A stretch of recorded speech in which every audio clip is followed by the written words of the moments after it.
Welcome back to my YouTube channel Net Exponent. My name is Yashika.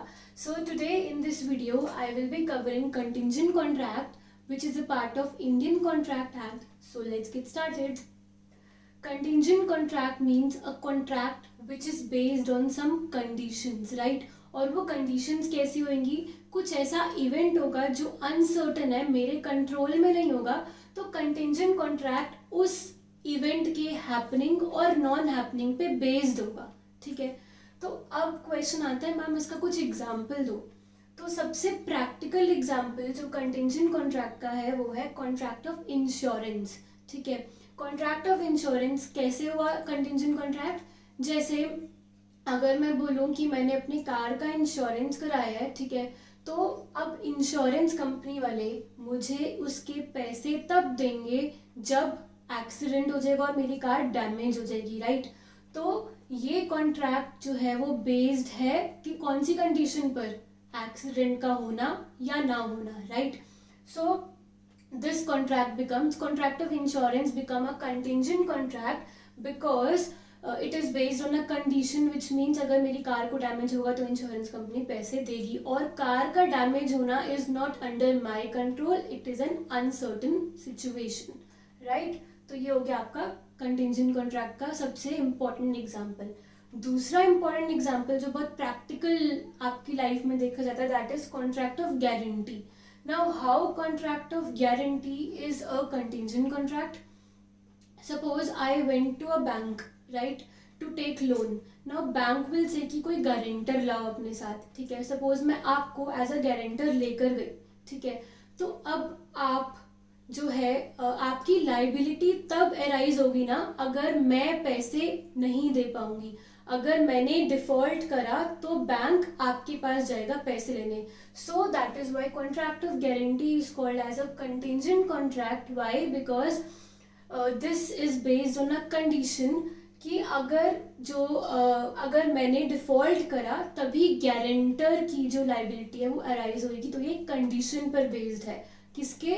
मेरे default होने या ना होने के, right? Okay, so one very important thing is now how do you differentiate between a normal contract and a contingent contract. तो ये देखते हैं अब हम. कंटिंजेंट कॉन्ट्रैक्ट के अंदर एक बहुत इंपॉर्टेंट कंसेप्ट आता है, that is collateral event. What do you mean by collateral event? Collateral event means an event outside the contract. क्या मतलब हुआ इसका? Suppose there are two persons A and B, right?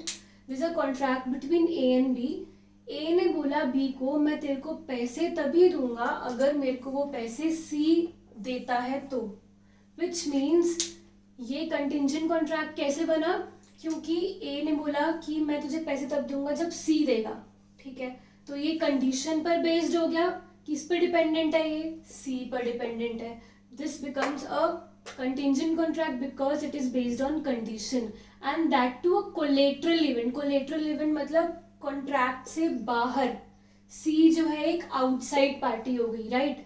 So contingent contract के अंदर ये जरूरी है कि ये जो हैपनिंग और नॉन हैपनिंग है ये किस पे डिपेंड कर रहा है? सी पर, जो कोलेटरल है कॉन्ट्रैक्ट के.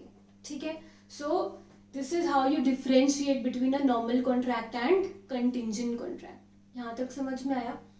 अब एक और बहुत इंपॉर्टेंट पॉइंट इज, अब सपोज मैं आपको एक एग्जांपल देती हूँ. सपोज मैंने बोला कि मैं आपको एक पेंटिंग दूंगी, अगर मेरा 1 महीने बाद मन करेगा तो मैं दे दूंगी आपको.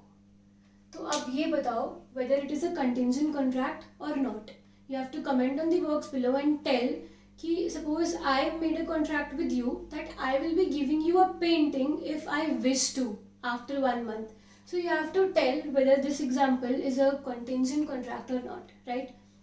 तो आपको समझ में आ गया main points. Contingent contract happening और non happening of an uncertain event पे डिपेंड करते हैं जो कोलेटरल होते हैं. ठीक है, एंड इसका एग्जांपल है contract of insurance and contract of guarantee, right?